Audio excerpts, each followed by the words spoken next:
Good morning. We are thrilled to have you in church with us this weekend. My name is Tim, and I have worked here for many moons, and we are excited that you're here. I know that you're bummed because last week Pastor Brian said that Pastor Tom would be here, and I'm Tim, I'm not Tom. You could tell the difference. So let me give you an update. Pastor Tom's doctors asked him if he would take 14 days to rest and recover from his procedure. I believe his response to them was a giggle and a laugh. He's like, no, I don't need no 14 days. Well, this week, he's continuing to recover, and we asked him, Tom, please do take some rest and please recover so that you can come back to us full strength. And so you pray that he has the patience to allow himself to rest. He is very competitive and driven and would like to push himself back quicker than he should. But I, unfortunately, am your backup this weekend. But that's okay because the story that we're working through far outweighs any deficiencies in the communicator this weekend because it is the most ridiculously over-the-top radical story that's ever been told, in my humble opinion. Last week, Pastor Brian did an incredible job taking us through the story of the prodigal son, focusing on the prodigal son, because in the story, we're wise if we find ourselves aligning with the prodigal son. In the story, God is the father figure, and then we are the son that kind of walks away, but then hopefully we find ourselves coming to our senses and going back. Well, a lot of us in this church have taken that step, that we've decided that our Father is worth returning to, and so we've given our lives to Him. And now along the years, we've grown and we've walked, and we are probably going to come across a moment in our lives, maybe you already have, where now you're going to be challenged and you find yourself actually in the position of the Father. That now something has happened to you and a lot is going to depend on your reaction to that situation. You see, something has probably happened in your life that you think is unique and is difficult because it is easy for us to fall into the trap that we think everyone else's lives are easier than ours. You look out into everyone else's family and you think, man, his wife just laughs at everything he says and she's just happy with everything he does. Like, man, I wish our family was like that. Or ladies, you look in and you see their husband and you think, man, their husband has got a good job that pays them enough and still has time with the family. Like, man, I wish I had their life. Or you see anyone else's kids and you watch them and you're like, how come their kids ain't crazy? Like, why did I get the only crazy ones? Maybe there's like millennials, right? Millennials look at all of us and they're like dumbfounded. Like, how did generations of people before us just have jobs that were able to pay rent? Like, how did that happen? No, seriously, everyone, like singles look in at other people and they're like, man, I wish I had their life, someone to confide in. It is a curse that all of us fall into, that we always assume everyone else's life is easier than ours, that they've got strength that we don't got. Well, the father in our story did not have it easy. Yeah, throw this scripture up. It's 3 John verse 4. Says, I have no greater joy than to hear that my children are walking in the truth. The father in our story did not have that joy. He had 2 boys and both of them were knuckleheads, okay? Neither one of them were walking in a gracious, mature, humble manner. And so his life is not easy. As a matter of fact, when we look in on him, we'll notice, we'll throw that up here. Jesus continued, there was a man who had 2 sons. This situation, we already know, if you got 2 boys, you got lots of fighting, okay? That's what you got. And this father was confronted with a really moment with one of those boys. And you've probably been through one of those moments as well. And I know how you want to react because I've been through some of those moments in my own life. I'll share one of them with you at the very end of our time, what happened to me and how God is moving my heart to react even in spite of it. But we're gonna watch this father react with a situation dealt to him that was difficult, not easy. Here's some of the things that he did to guard his heart. Number 1, he decided he was gonna give a ridiculous amount of grace. Luke 15, verse 12. So the younger son said to his father, Father, give me my share of the estate. So the father divided his property between them. Now you should already be mad, but you're not. And so I'll help you get mad, don't you worry. You see, the setting in which Jesus tells this story is he's kind of like in a church setting, not in a church building. He was outside teaching a group of people. Well, the group of people that was listening to him was starting to grow, and some of the other authorities were losing their hold on people. So they stood in the back of the room at Phelan or Apple Valley or Hesperia or here in Victorville, and they decided the way that they would handle all this popularity is they were going to discredit Jesus. So it's like they're in the back of our rooms, and then they start to yell things at our teachers. And they're like, hey, how come that pastor hangs out with perverts? How come that pastor is hanging out with scumbags? Because if I'm hanging out with perverts and scumbags, there's obviously something wrong with me too. And so that's how they handled it. And Jesus could hear that he was now put on blast from the people in the back. And they say, why is this man spending time with sinners? And Jesus is like, oh, that is a great question. I'm actually glad that you asked that. Let me tell you 2 quick stories to explain why I'm spending time with these people. And he said the first story is a man who owned 100 sheep. That's a lot of sheep, right? But he lost one. And you're like, cool, you've got less smelly sheep. No. If you owned sheep, those were a source of income. It was a resource. Like that was an asset, right? Like if you're a business owner and you've got like 4 stores open in the desert and one of them closes down, you're going to go to said store and reopen it. So when this rancher loses a sheep and he goes and finds it and he's so pumped, he's so excited. And Jesus says like there's more rejoicing in heaven over one sinner who repents over 99 who don't need to. And the Pharisees in the back, they're like, no. I understand that if a rancher lost his sheep, he'd be glad to get it back. I understand that. I'm saying, why are you hanging out with them? Jesus is like, oh, yeah, okay, all right. Why am I spending time with them? Because they're obviously worthless and a sheep is worth something. So actually it's like this. It's like there was a woman and she'd saved up some money to go shopping. And at night, she counted out how much money she had, and she had 10 silver coins, and she was amped. There was no Amazon Prime Day sale that was gonna keep up with the joy of just walking the Barstow outlets, right? And so she falls asleep, and the next morning she wakes up, and there were not $10 or $100 bills, there was 9. Now, normally 9 is fine. 9 is good, unless you just had 10. And so she's, she has a minute, okay? And she looks, and then she forgot her bed. She'd slept with one at night, and it was under the pillow. And when she found it, she was so excited. She snapped it out to all her girlfriends, and then she's Instagram storing herself as she's heading out the door to go back to the outlets, okay? She's excited.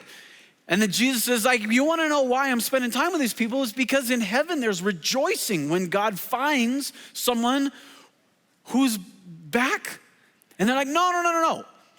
Money has value. Sheep have value. The people you are with have no value.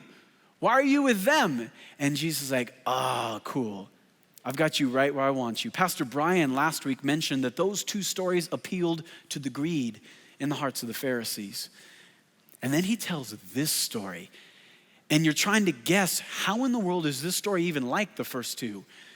And the younger one said to the father, give me my share of the estate. So the father divided his property amongst them. A father would give the oldest son 2/3 of everything that they had. Now, it's not because he liked that one better. It's because the father was responsible to take care of everybody in the family. And so now when the father dies, it is now the oldest son's responsibility to take care of everyone. 2/3 go to him, but really he also bore a lot of the responsibility. The other kids would get the remaining 1/3 divided up. Well, there's only 2, and so the younger boy is gonna get 1/3. And it's like he goes to his father and he says, Dad, I'm so frustrated that you're still here. All I want from you is your money, but I can't have it until you die. And I wish at this point you were dead so I could have some money and go. Now, if your son came and said that to you, you might not do what this father did and decide, you know what, that's a good call, son. Like, man, it stinks that I'm still alive, right? Like, my bad. So here's what I'll do. I'll take 1/3 of everything we have, and while I'm still alive and responsible to take care of everyone, I'll just go ahead and cut a third of our net value out and give it to you right now. Okay, so then like, where's the value in this story, right? Like, a father has lost something. He's lost a third of his inheritance. He didn't lose a sheep. He didn't lose a coin. He's lost a third of his inheritance. And so people listening are now wondering, like, what's gonna happen with that slice of the pie? What's gonna happen with the inheritance? What's gonna happen with the value? You see, there's an author named Ken Bailey, and he actually spent a lot of different time in like really different cultures, in India and Morocco and in Turkey and in the Sudan. And in a lot of those places, there are small towns where it's still a patriarchal system, that the father needs to take care of everyone. And so he started to think, dude, while I'm in these, he probably didn't say dude, while I'm in these cultures, I'm gonna ask them about this Bible story, because this is like weird, right? And so he would visit these cultures and he would say, hey, has anyone ever done something like in your village where they went up to the father and they said, hey, I wish that you were dead now because I want my share of the inheritance? No, that's never happened in our town. Okay, but could it happen? No, that couldn't happen. Okay, but why couldn't it happen? Because the father would beat that son. Like, what are you talking about? Like that's not the way this works. Like, the people in these towns are confused. Like this, this like Western American white guy coming into these cultures is asking a question that just doesn't, you just don't do that. The people listening, the sinners and the saints, listening to Jesus tell the story are angry and they're confused. Oh, wait a second, I hope this father gets his wealth back. I hope that's what's lost and what gets returned at the end of the story. Because the son is awful. He's petty, he's greedy, he's immature. He's obviously not the object of value in this story. But the father didn't give a lecture, instead he gave the money. And the son walked away with no more father, but with some money, which is exactly what he wanted. I got a question for you. Who did you hear this from at some point in your life? My guess is that you weren't asked for like a portion of your estate. But someone has taken something from you, and it's probably someone you're related to. There's a great chance that you've been married to them. There's a chance it's been one of your kids. There's a chance it's a sibling or a parent. But at some point in your life, someone has taken value from you. And it's someone that was close to you, and they came up and they decided that they would treat you like an object, not a person, and that something you had was more valuable than who you are. And they've said something to you that you know exactly who I'm talking about right now. And I just want to say, I'm awful sorry. I've been there myself. The father didn't lecture that person. He gave them an opportunity to act on what they wanted to act on, which is crazy, right? Like, we want to protect ourselves. We would block that off from happening, but the father didn't do that. Throw this up on the screen, Galatians 6. Don't be deceived. God cannot be mocked. A man reaps what he sows. Okay, but wait a second, Tim. The father in the story is the God figure, and he did just get jacked. He was just taken advantage of. So what's going on here? Like, a man reaps what he sows. Was God sowing irresponsibility in the heart of this son? Like, is it my bad that I was trusting myself to this person all along, and I was naive, I was dumb? And I shouldn't have been giving as much of myself to them as I did. And it's on me, Tim, that's my bad. And I've learned, I don't need this sermon, I don't need this story. I know how to interact with them now. I gotta control the situation. With your spouse, with your kid, with your sibling. I don't know who it is. Well, the Bible also says this about God in John chapter 1. The Word became flesh, lived among us. We've seen his glory, the glory of the one and only, who came from the Father, full of grace and truth. Okay, the Bible says that God deals with us full of grace and truth. So all the way back to our parable, somehow what the Father did with this son was the right thing to do. It looks almost irresponsible, but that can't be the case. So extending grace to the son gave the son a chance to do something right. It gave him an opportunity to do well. Somehow this is going to turn out well. Let's keep reading and see how it does. Write this down. Let your faith carry a relationship until their faith catches up. Let your faith carry a relationship until their faith catches up. We're going to dive back into the story. Whew, man, not long after that, probably real quick, because it got awkward at home. The younger son got together all he had, which now was a lot. And he set off for a distant country. Let's call it Vegas. And there squandered his wealth in wild living. Yeah, he did. After he had spent everything, there was a severe famine in that whole country, and he began to be in need. So he went and hired himself out to a citizen of that country who sent him to the fields to feed pigs.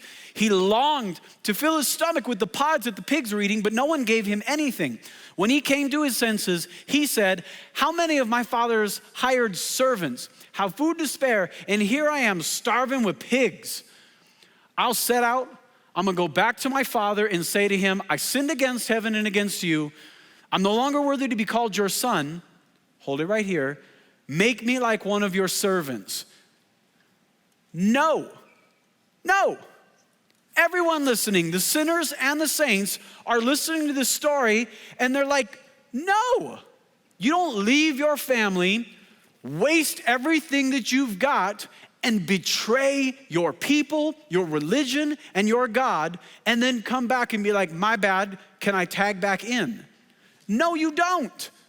You see, at this point in the story, just looking at it as literature, there is now no opportunity for this story to even be like the first two because he squandered his wealth. The estate is not coming back. There is no more lost sheep that's coming home. It's dead. There's no more lost coin. It's gone forever. The estate is divided and it is wasted and it is gone. And so we already see that. We are aware of that. But Jesus included a detail in the story he did not need to that was absolutely intentional. And so as I walk you through this, please understand, I am not trying to be shock value or anything. You're missing how offensive this is. When it says that when he ran out of his father's money, that he decided he'd go work for a pig farmer, everyone, sinners and saints, they're all like, no. There's no way he did that. It would be like one of the pastors at our church deciding that we were so tired of everyone always expecting us to act godly and do the right thing and just work 6 days a week and be there for everyone. And we're like, no, I'm out of here. And instead we went and opened up a porn site to make money. You would be hurt, you would be angry, you would be embarrassed because people would ask you, hey, isn't that your ex-pastor? And you'd be like, no. That's what the son did. That's what the son did to his family. It was offensive to them. And now everyone is listening. They're like, I don't even know where this story's going. This is nothing like a lost sheep that came back or like a lost coin that was found. Jesus, I'm real uncomfortable with this story. Verse 20. And he got up and he went to his father. But while he was still a long way off, his father saw him and was filled with compassion for him. He ran to his son. He threw his arms around him and he kissed him. Twist. At this point, now everyone is past angry and they're confused. They're like, what? I mean, this is like the moment when you figured out that Bruce Willis has been dead the whole time.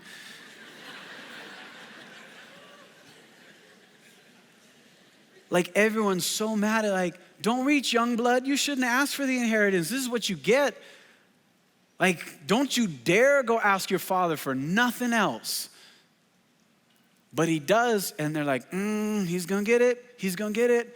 And then he creeps over the hill. He got off the bus 15 South. He's walking back out to his dad's property out in Phelan. And the dad is looking for him. And when he sees him, he runs to him. And everyone's like, wait, don't tell me that the object of value in this story is the son. Don't tell me that, because that son was useless. Such a contrast to the other stories, isn't it? It's such a contrast to all of our reactions in human history, isn't it? That spouse that hurt you, they're your object of value. Your kid that disappointed you, they're your object of value. Tim, I think it's time to shut down church. I don't like where this is going. Like, that's a radical thought.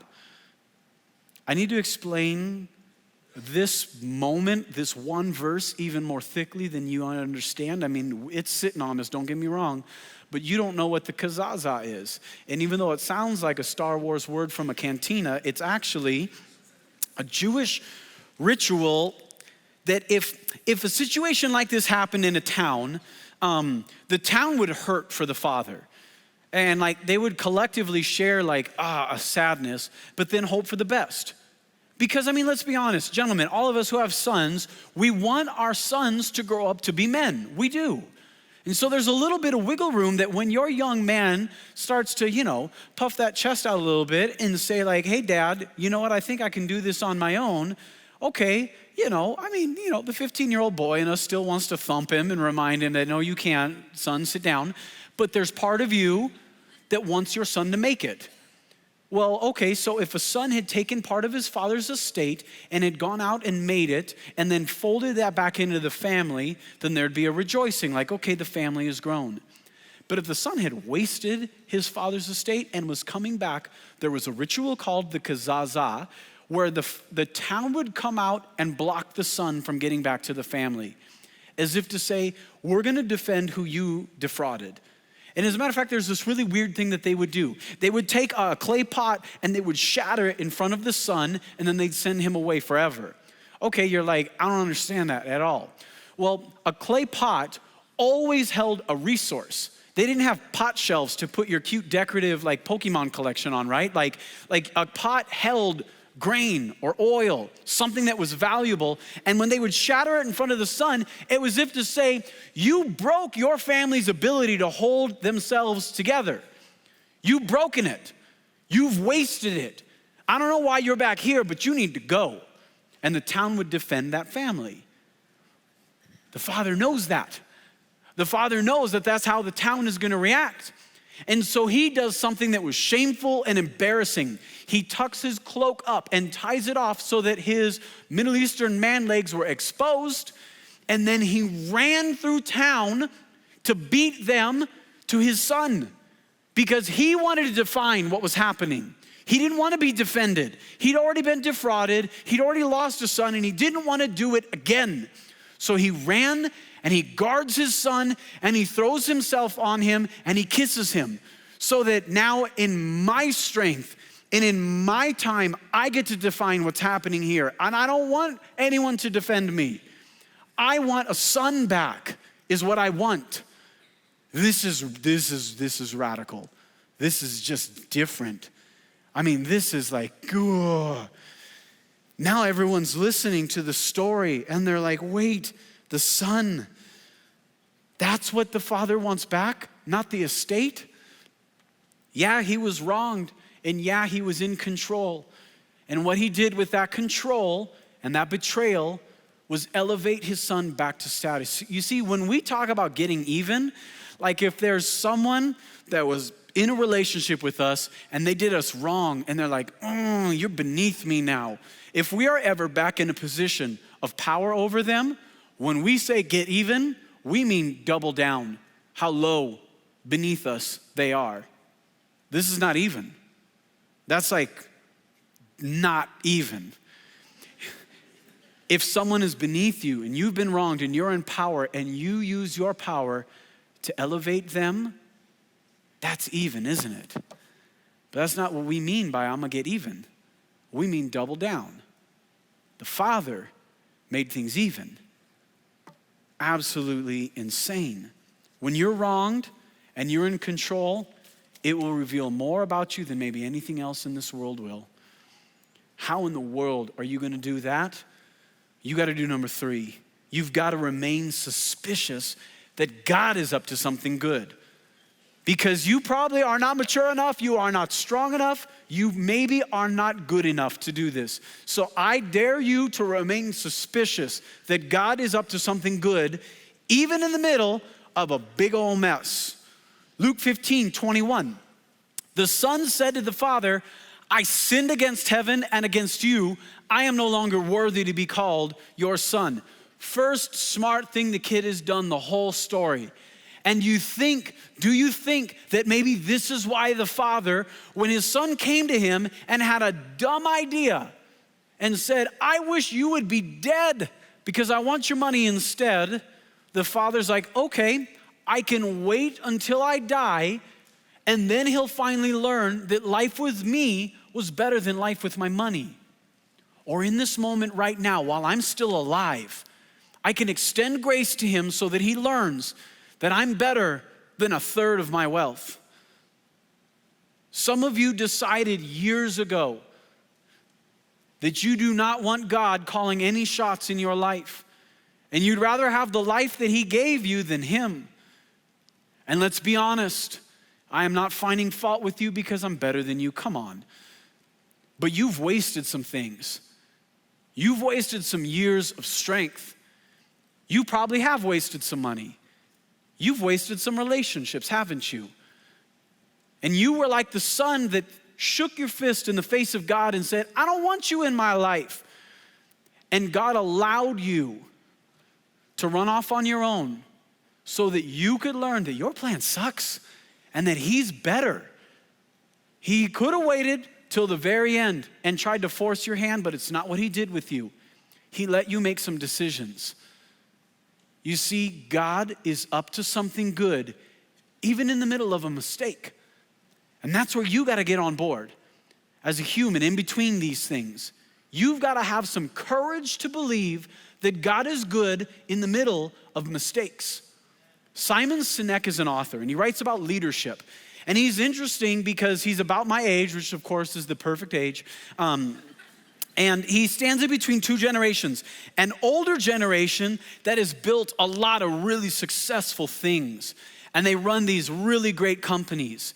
And then there's my generation, and then there's the millennials. Now, I'm not part of a generation that built a lot of awesome things, and I'm not part of the millennial generation. I'm like watching both. So is Simon Sinek. And he says that the older generation has some labels that they use on this younger generation. Labels like impatient or entitled. And Simon Sinek's like, I ain't that mad about it, but I kind of see their point and I kind of see their side as well. So you think they're entitled? Well, let's walk that back through. You see, for a generation of parents, they decided that they wanted kids to grow with a sense of self-accomplishment and worth and value. And the way that they went about it, right or wrong, we can all giggle about it, but everyone got a trophy, right? Like the soccer tournament's over and everyone gets a trophy and no one knows who won because we all walked away with some bling. Okay, well, the older generation, that's just grumpy. Like, no, one person won, everyone else lost. Sorry, that's the way it is. You guys are entitled. And so now when you show up at work and we automatically don't give you promotions because you were on time, like, you're all grumpy about it. Like, sorry, generation, you're entitled. Well, watch from this perspective of the millennials. The millennials are like, you don't understand. It feels like I'm perpetually failing. Like, yeah, I'm going to change companies because how often do you like to sit in an environment where you constantly fail? So we all sign up for a gym membership in January and we're done by February. Like, I don't want to keep failing.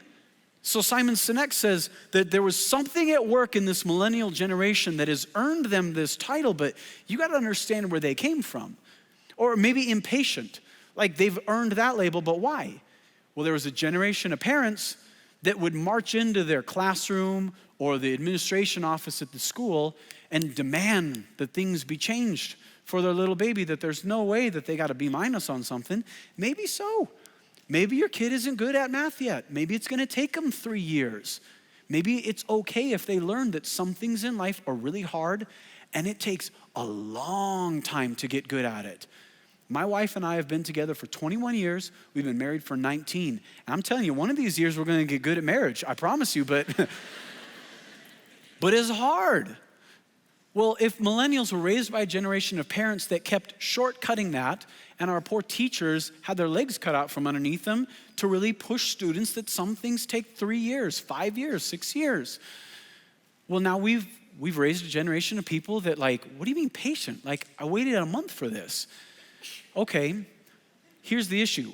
This war between an older generation and millennials is really just indicative of the larger culture that we don't know what to do in the middle of a bunch of mistakes.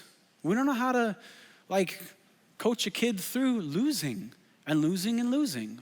It's mistakes and it's hard and I don't want to do that. Let's just give them a trophy and make the mistake go away. No. Life is full of mistakes. Life is full of them. You're married to someone who's gonna make some. Maybe today, maybe they're gonna choose Wingstop and it's gonna feel right, but then later it's gonna be so wrong. Here's the thing. We don't do well making decisions in the middle of mistakes. Don't put that on God. God the Father is very comfortable making good decisions in the middle of mistakes. And I need you to remain suspicious that God is up to something good when he's gonna ask you to be gracious with someone who's made a mistake. It is going to reflect your spiritual maturity, the depth of your faith, and your commitment that in this generation, in this world, you are an agent of redemption. You don't just get to be someone that everyone's like, oh, I'm glad they go to church and like it's probably easy for them. Nope, that's not you. You've got a life that's hard, and you've got something that sits on you that's hard. And God is up to something good in the middle of it. He is not a scared parent that doesn't know how to handle mistakes. He's a good father, and he's calling you to be gracious because your oikos needs a dose of grace that he's given you to share with them. And so you've got to be suspicious that he is going to walk with you and do something good, because look what happened with this son. When the father gave grace, it invited the son back to him later on. And that is what we need to be. This teamwork allows you the ability to do something in this life that will make everyone shocked. And our culture is infatuated with arguing and finding fault. And you're gonna be redemptive. It will allow someone in this lifetime to have a moment like the son had, like you had at some point with God as well. So we'll end with this. Don't let your past slow you down on the way to the party. Don't let your past with this person slow you down on the way to a redemptive party. Man, somewhere there are tacos and Despacito is playing, guys. Put the next slide up. The father said to his servants, quick, right now, bring the best robe and put it on him. Put a ring on his finger and sandals on his feet. When the town gets here, they're gonna be confused that I'm here and I blocked the kazazah. And I want them to see a son who looks like he's part of the family. Bring the fattened calf and kill it. Let's have a feast and let's celebrate. The father decided he was going to celebrate. For my son was dead and is alive again. He was lost and he's found. You want to know why I'm hanging out with sinners? You want to know? Because my father is not like a common rancher that's excited when he gets something back he wants. He's not like a common lady who's excited to find some lost money. My father's different than that. When my father sees you turn around, a glimpse of you over a hill, smelling like pigs and broke, he runs to you and says, you're back home. I want you, I want you, I want you. That's why I'm hanging out with sinners. And so this celebration of the Father is what we have a chance to enjoy. Let me say it clearly. If you hold on to resentment, you're holding yourself to the mistakes of others. But when you grab a hold of grace, you are holding on to the celebration of the Father, God himself. And I understand that it's scary because there's a trade-off there that is nerve-wracking. I'd love to tell you 2 stories, but I ain't got time for 2. I'm gonna tell you 1. See, I've got a father who's disappointed in me, embarrassed about who I am and what I do. Doesn't hardly agree with any decision I've made in my life. He lives 2.5 hours away, and he's pretty much done speaking with me. And so for years, he's in my oikos. For years, we would invite him up at the holidays. I'm the only one who's got his grandkids. And so I'd invite him up. We'd call him up, and I'd invite him for Thanksgiving. It's like one of those holidays, right, where you drive and you see family. We're not far. It's not Kansas. Like, Kansas is far, right? San Diego.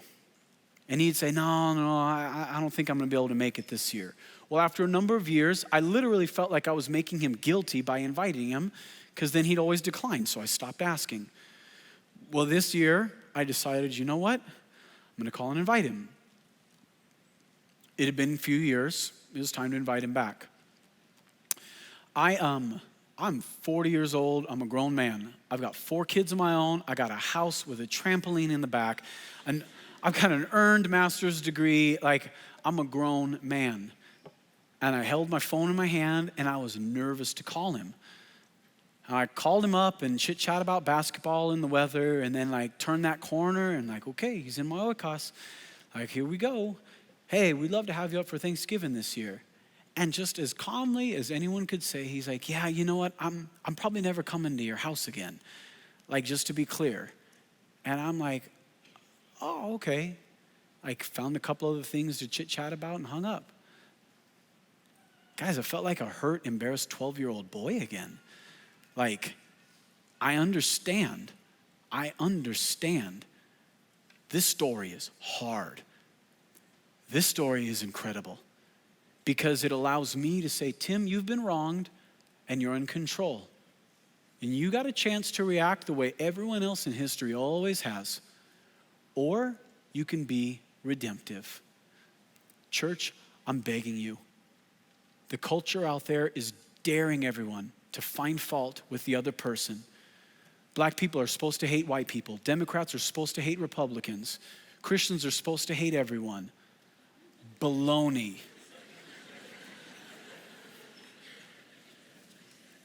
It's a church appropriate word. I know that extending grace to others is going to cost you. But this story is everything. This father is everything.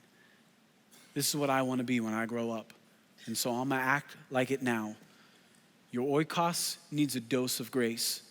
And God has given their dose to you. And so would you act like the Father and be gracious and redemptive in the relationships in your life? God, we pray for ourselves as a church. God, you know my generation begs me and taunts me to find fault and to get in arguments and to yell at everyone else around me. And then God, you stand in the position where you let yourself be wronged by me, knowing full well that I would see what my life is apart from you and not want it and want to come back to you. And when I came back, you did not hold it in my face. You did not taunt. You did not yell. You did not smash my life in front of me and send me away. You pulled me back in. And so God, I pray for us as a church that you would raise us up to that level of walk with you, that we are redemptive in this culture and that we give grace to others. God, do that in the hearts of believers. But as I read the passage this week, it is not common for me to say something this bold, but I knew right away that God wanted to call someone in this church back to him that years ago you told him no and you walked away. And you have now lived long enough to know, do you want the life on your own or do you want to come back to God? And your heart has been shaken ever since you heard that son decided he wanted the father's money more than the father. You haven't heard any of the rest. You've just been thinking on that and thinking on it. I'm going to be real straightforward with you today. Stop and come home. You tell God, your Father, now that you're back with him, and he will run to you. He will cover you, and he will bring you back into his family. So if you have lived your life apart from God, you tell him this right now. God, I admit I have wasted years. I admit I have wasted a life that you have let me have. And God, I believe that you want me back. I believe that Jesus' life and his death and his resurrection give me that chance. I believe that you can save my life. And so God, I choose today to follow. I choose to walk away from everything I've been chasing. I choose to stop running away from you. God, I choose to live my life for you. And as a church, we'll be proud of you. That is a sober decision. And God, your redemptive ability in our lives is amazing. We adore you. We love you. Give us the courage and the faith to follow. In Jesus' name, everyone said,